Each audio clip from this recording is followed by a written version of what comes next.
you're so shameless as a mother. Even though you're from a single-parent household, you still have the nerve to try and use the kindergarten bus, don't you? Is this you, Emily? And why are you saying this? Yes, I'm a single mother and Maya doesn't have a father, but what does that have to do with us using the kindergarten bus? I'm telling you, single parents should not indulge in luxuries. Luxuries? Are you referring to the bus fee? It's not like I'm struggling to pay for it. Oh, please, no need to put on airs. That's not my intention, but I still don't understand. What's wrong with being a single mother? Ugh, do I have to spell it out for you? I don't want my child from a proper wealthy family sharing space with a poor, dirty child from a family like yours. What? You should be grateful your child isn't in the same class as mine. If she were, I'd have gotten you both kicked out of the kindergarten already.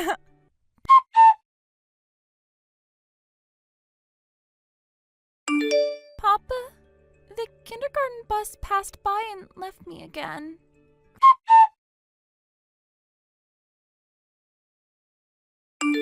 Father, I apologize for the intrusion earlier today. It seems Maya sent a text message on her own. Ah, if it isn't Emily. I should apologize as well for not responding immediately. I was at a friend's house and I only noticed your text message just now, so it was indeed Maya who sent it. Yes, that's right. While I was working from home at my computer, she managed to type and send it by herself. She's just turned 6, and she's quite something. Recently, she's been fascinated by watching me use my smartphone. Since she learned spelling and things like that at her previous kindergarten, she seems to have picked up typing on her own. Maybe she learned it by watching how I operate my phone. Maya is just like my late son. She's good at that sort of thing. Yes, it seems so. Anyway, about that message. Yes, please, go ahead, and I'm sorry if there's any worry. You've only been at the new kindergarten for 2 weeks, right? What's happened? Let me know if you need to talk. I'm here to help. Actually, the issue is that a single parent's child is not allowed to use the bus. What? There's a parent at the kindergarten who holds a lot of prejudice against single-parent families. This person is the mother of a child in the class next to Maya's. She seems to be the leader among the kindergarten moms. As soon as she found out that our family is a single-parent household, she started looking down on us, assuming we must be poor. And since the next day, the kindergarten bus has been passing by our house without stopping. What? Are you saying the kindergarten is now just following the orders of this leader mother? It seems so. I thought it might have been a mistake on that day, so I took Maya to kindergarten in my car. But the next day and the day after that, the bus kept ignoring our house. I realized this was a pattern, and I began to worry that Maya might face harassment at the kindergarten where I couldn't keep an eye on her.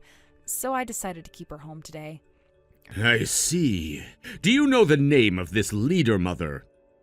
Her name is Emily. Emily? I didn't catch her last name. Can you send me that too? I didn't get it, unfortunately. I think I might know her. Really? Do you know her? If it's the person I'm thinking of, she's the daughter of a business owner I know. It seems her spoiled behavior, nurtured by her mother, is something even her father struggles with. Oh, and I heard she has a son in kindergarten, too. Yes, I remember her boasting about being the daughter of a company president. Her father runs one of the largest corporations in this area. If it's about B Corporation, then it must be that Emily.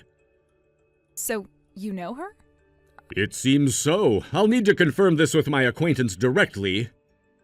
I'm really sorry to trouble you with this. No, I'd be happy to help for the sake of my son's wife and my lovely granddaughter. Thank you so much. Depending on the situation, should we consider shutting down that kindergarten?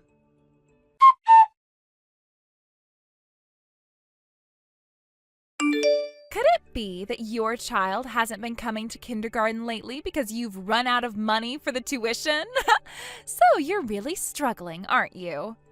That's not true at all. I don't appreciate your assumptions. The reason Maya hasn't been attending is not due to financial issues. Oh, really? Then what is it? It must be financial, given the way things are. After all, you've been having trouble with the kindergarten bus, haven't you? If you're having issues with that, it's probably because you can't afford it. No, it's not about the money. The real issue is the harassment from the kindergarten bus. With the way things are going, I can't be sure what might happen to Maya inside the kindergarten if I'm not there to supervise her. I'm keeping her at home for her safety. Well then, if that's the case, you might as well just withdraw her from the kindergarten. It seems like you're not fitting in here. Why should I withdraw her? I don't understand why you think that's necessary. You don't get it. Our kindergarten is an elite institution. It's designed for children from wealthy families. It's located in a high-end residential area, and it's clear that not everyone fits in here. So according to you, as long as a single mother isn't poor, she can stay, but if she is, she doesn't belong? Exactly! It's a common stereotype that single-parent families are usually struggling financially. It's just how things are perceived. Well, that's called prejudice. Just because there's a stereotype doesn't mean it's right. Oh, come on. If you're saying that's not the case, then prove it. Show me evidence that you're not poor. Evidence? Is that what you need? I don't think it's necessary to prove anything to you. Of course, it's impossible to prove, isn't it? No, I don't believe it's impossible. It just seems you're not interested in seeing the truth. Well, you're just making excuses because you can't answer directly, aren't you? It's clear you're not looking for an honest conversation. You just want to enforce your prejudices. Really now? So what are you going to do? If you're so sure of your situation, then prove it and stop making excuses.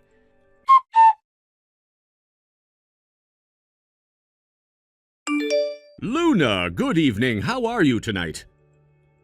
Good evening, Dad. I'm doing all right, thank you. How was your day? I've just finished speaking with Emily's father. It seems that there's been quite a bit of tension. So, what did he say? Is there any resolution in sight? Yes, there are some developments. I expect that there will be some action by tomorrow. He seemed quite intent on addressing the issue promptly. It looks like things might escalate a bit. I'm sorry if it ends up causing any inconvenience for you when I return home. I'll be dealing with this matter as best as I can.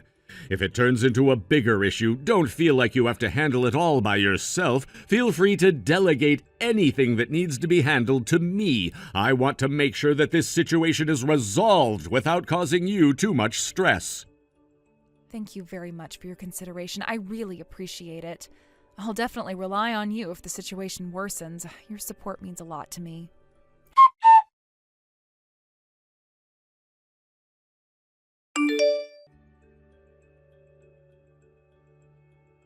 Hey, Luna! What on earth is going on with you? Why are you acting so weird? Good morning. What's with the sudden commotion? I'm just trying to understand what's happening. Who exactly are you? Huh? I'm a mother raising my only daughter while working from home. That's pretty much all I can say about myself. That can't be all there is to it. Otherwise, my father wouldn't have been so flustered just hearing your name. Moreover, I was really scolded for not including you. Could this be about the confirmation from my father-in-law? Huh? Father-in-law? Yes, my husband's father. Huh? Oh, I see. So even though you're divorced from your husband, you still have contact with your in-laws? We're not actually divorced. Huh? I thought your divorce was due to some affair of yours. Is that not the case? Where did you hear that from? Well, do you think all single mothers are divorced because of their own affairs?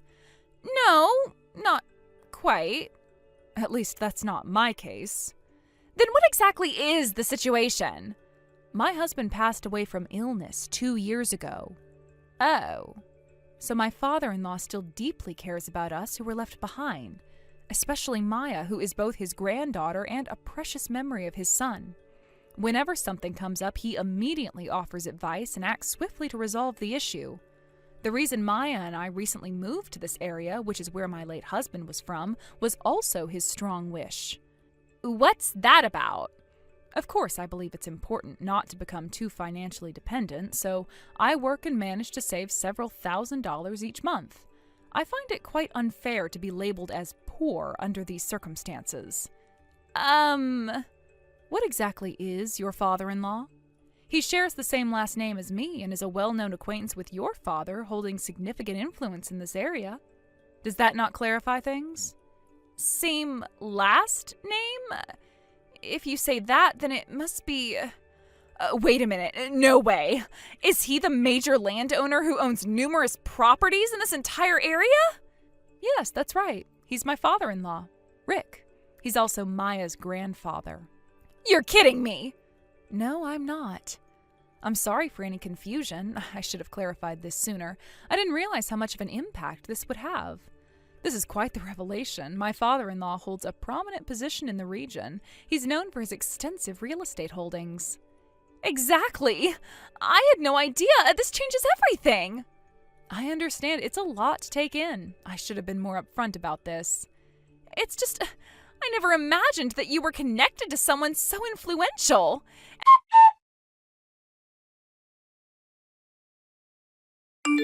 Emily, please. Hey, please help me out here. I am facing a situation where my husband is on the verge of divorcing me. My father is also becoming increasingly upset, and my mother, who usually supports me unconditionally, is now siding with him. This is putting immense pressure on me, and I feel utterly lost. I see. I've received updates about this situation on my end as well. It appears that things have become quite complicated. So the company building and the factory land owned by your father's company, the apartment that's being used for employee housing, and your family's house, all of these properties are rented from my father-in-law, correct? Yes, that seems to be the case. My father-in-law has been involved in renting those properties to us, and now everything is in jeopardy because of this current crisis. My father-in-law, who is deeply enraged by your unreasonable and oppressive behavior, has demanded a swift resolution from your father. He's someone who doesn't take such matters lightly. If a resolution isn't reached quickly, he's declared that he will no longer engage in any rental agreements with your father in the future. This is a serious threat that could have severe repercussions for us. That's right. Because of this, my situation is becoming increasingly dire. I'm not only facing a potential divorce from my husband, but also the possibility of being disowned by my parents. Is there truly nothing you can do to assist me in this matter? I'm at my wit's end and feeling completely desperate. If you could just put in a good word with Rick, maybe it would help ease the situation a little. Any support you could provide would be invaluable in helping us resolve this issue. I'm afraid I cannot grant such a request. It's not something I can intervene in. Why not? Can't you show even a bit of compassion? This is a critical situation for me, and I am struggling to hold everything together.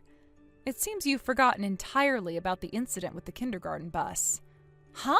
What do you mean?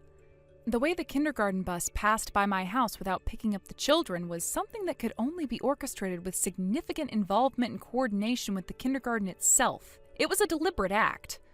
I've traced the issue back to this, and it appears that you're having an affair with the bus driver, aren't you? Huh? What are you talking about? That's not true. Yes, the affair and the misuse of that relationship are the main reasons for the divorce, correct? You seem to know everything about it. Well, given that I've been directly impacted by these events, I believe I have the right to be informed. Please don't expect me to be the one to help you out in this situation. I am not in a position to offer assistance. Aren't you concerned about how this is going to impact my child? Huh? If this divorce goes through, my child will end up being raised by a single parent, which is a very challenging situation. Just like Maya from your family, my child will have to grow up with only one parent. You understand how devastating that can be, don't you? Please don't equate your situation with mine. It is not the same at all. Huh? I heard that based on your childcare experience and legal considerations, your husband is likely to gain custody of your child. That's correct. At such a young age, when the child is still yearning for their mother. If things go poorly, your son might end up in an even worse situation compared to Maya. I've heard that you've been neglecting household chores and childcare duties, merely putting on a facade of being a good wife and a wise mother for appearances. Huh? That's not true. I've been trying my best. For a mother like you, your presence, or absence, doesn't seem to make much difference. Might be better if you weren't around at all. What are you saying? Are you implying that my presence doesn't matter? I'm going to leave now. Continuing this unproductive and painful conversation is a waste of time. I have other matters to attend to. What do you mean by that? You can't just leave like this. You need to understand that this is a serious situation for me. I am facing potential ruin, and you just walk away? You're not understanding the gravity of the situation. I have done my best to handle things, but it's clear that there is nothing more I can do here. I'm not going to waste more time on this. What are you talking about? You have no idea what it's like for me right now. I do understand that you're going through a difficult time, but there's nothing more I can contribute to this conversation. My own concerns and responsibilities take precedence. This isn't fair. You're supposed to help me, not just dismiss my problems. Sometimes the best way to handle a situation is to step back and reassess. I'm afraid continuing this discussion will only lead to more frustration. So you're just going to abandon me to face this alone? I am not abandoning you, but I must prioritize my own obligations. I hope you find a way to resolve your issues. No, you can't just leave like this. Goodbye. What do you mean goodbye? This isn't over. I'm sorry, but I need to go. I wish you the best in resolving your issues.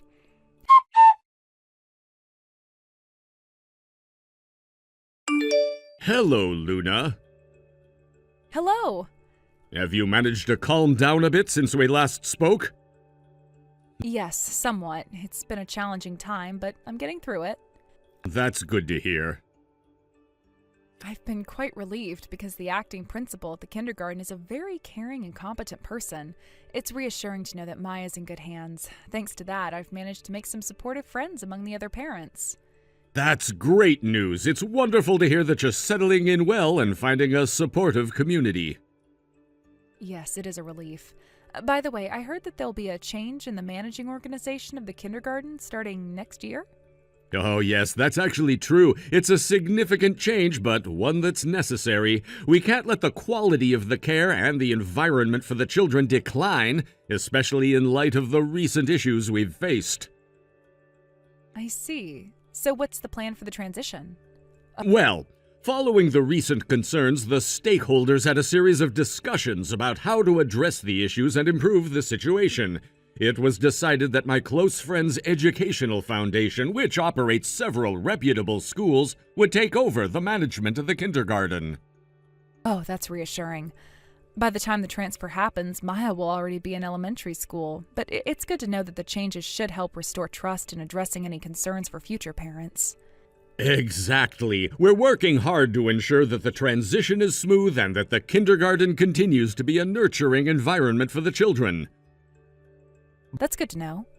By the way, have you already bought a backpack for Maya? No, not yet. It's something I've been meaning to do, but with everything that's been going on, I haven't gotten around to it yet. Well, if you don't mind, I'd love to help with that.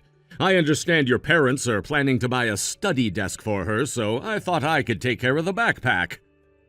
Oh, would you really? Oh, that's very generous of you. I didn't expect that, but it would be wonderful. Of course, I'd be happy to help. It's a special occasion, and I'd love to make sure Maya gets a backpack that she'll really like and be excited about. That's very kind of you. I'm sure Maya will be thrilled.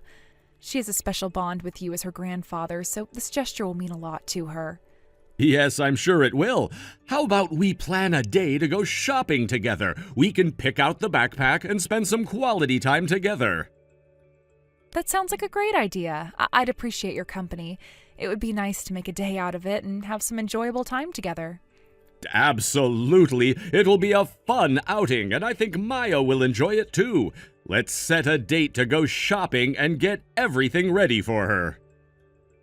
Perfect. I'll check my schedule and let you know which day works best. Thank you so much for offering to help. No problem at all. I'm looking forward to it. It's a small way to contribute and show support, especially after everything that's been happening recently.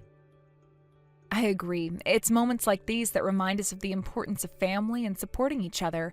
I'm glad we can do this together for Maya. Me too. It's important to make these moments special for her, especially as she transitions into a new stage of her life.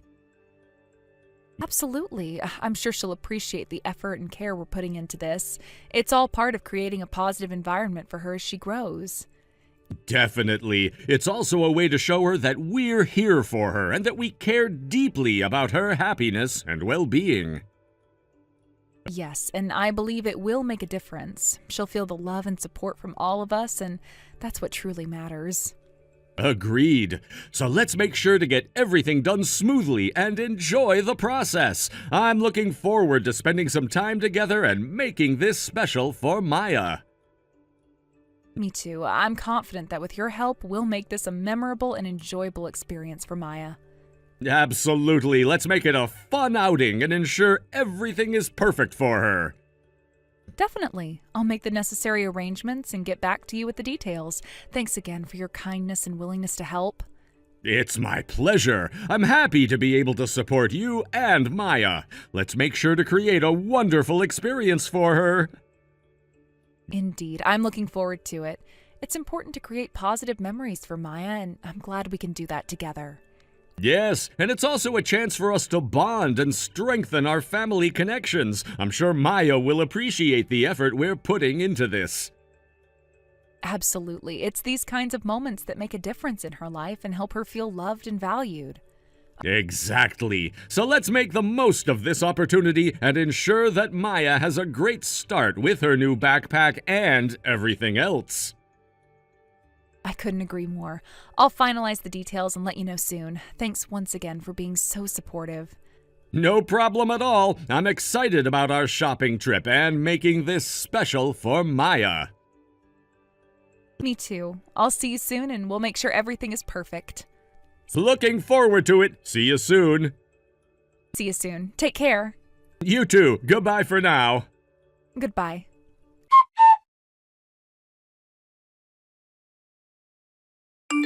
Not long after this incident, Emily's divorce was finalized. As one would expect, she had to pay alimony for her indiscretions and child support for her son. On top of that, she was severed from her family and relatives, who disowned her entirely. The affair with the previous head of the preschool, who was her lover, ended with him paying compensation and disappearing without a trace. Currently, Emily has no one to rely on. She lives in a rundown apartment tucked away in a corner of the town, trying to make ends meet with her meager income. From what I gather, she's now splitting her payments for both alimony and child support, which must be a struggle given her financial situation. Emily, who graduated from a prestigious university and got married and had a child right after graduation, had never worked a day in her life. Her entire adult life had been spent within the comforts of her home, without the need to seek employment. Her life took a dramatic turn when a significant mistake at work led her boss to explode with anger. This incident seems to have been a catalyst for a complete transformation in her behavior. The once capricious and demanding Emily had to retreat and adapt to much harsher reality.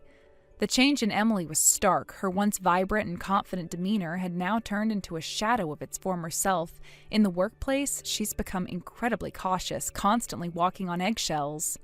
Her interactions are marked by a noticeable fear and anxiety, and she's always been wary of making any mistakes that could provoke another outburst from her superiors. The job that she once might have considered beneath her has become a source of constant stress and fear. Emily's days are now filled with an almost constant sense of dread. She's perpetually on edge, worried about her performance and her standing in the office. The stress is not just from work, but from the constant pressure of meeting her financial obligations. This pressure is compounded by the disapproval of her family and the community's judgment. It seems that the public eye has been unforgiving, and Emily's reputation has suffered greatly due to her past actions. In her neighborhood, where she now resides in a dilapidated apartment, Emily's presence is somewhat of a curiosity. The once privileged and pampered woman has now become a figure of pity, and her past lifestyle seems like a distant memory. Neighbors might whisper about her, sharing their opinions on her fall from grace, but it seems Emily is trying her best to keep a low profile. Every day for Emily is a struggle to maintain a facade of normalcy while managing the overwhelming burden of her financial and personal issues. The sense of isolation she feels is palpable. She's lost her former circle of friends and has become estranged from her family, leaving her without a support system. Her days are spent in a state of apprehension, with every minor issue feeling like a potential crisis. Moreover, Emily's son, who is presumably affected by the turmoil in his mother's life, also bears the brunt of this instability. The child support payments are meant to ensure his well-being, but the emotional strain of their situation undoubtedly affects him. It's not just about the financial support, but the emotional and psychological stability that every child needs, which might be lacking in their current circumstances. The previous head of the preschool, who was involved in the affair with Emily, has also vanished from the scene. His departures left Emily even more isolated, as she no longer has any connection or support from that part of her life. The affair's fallout has not only impacted her personal life, but has had severe repercussions for her professional life as well. Emily's story is a stark reminder of how quickly life can change. From a position of apparent stability and privilege, she's been thrust into a situation of hardship and struggle. The luxuries and comforts she once enjoyed have been replaced by the harsh realities of living in a rundown apartment and dealing with the daily pressures of a difficult financial situation. Her experience is a lesson in the fragility of success and the ease with which it can slip away due to mistakes and poor decisions. In summary, Emily's current life is characterized by financial struggle, social isolation, and constant anxiety. Her fall from a life of comfort and security into one of hardship and anxiety is a testament to the impact that personal choices and circumstances can have on one's life. Her daily existence is now marked by a continuous effort to navigate her new reality while dealing with the emotional and financial consequences of her past decisions. Thank you for watching. Please subscribe and hit the like button. See you next time.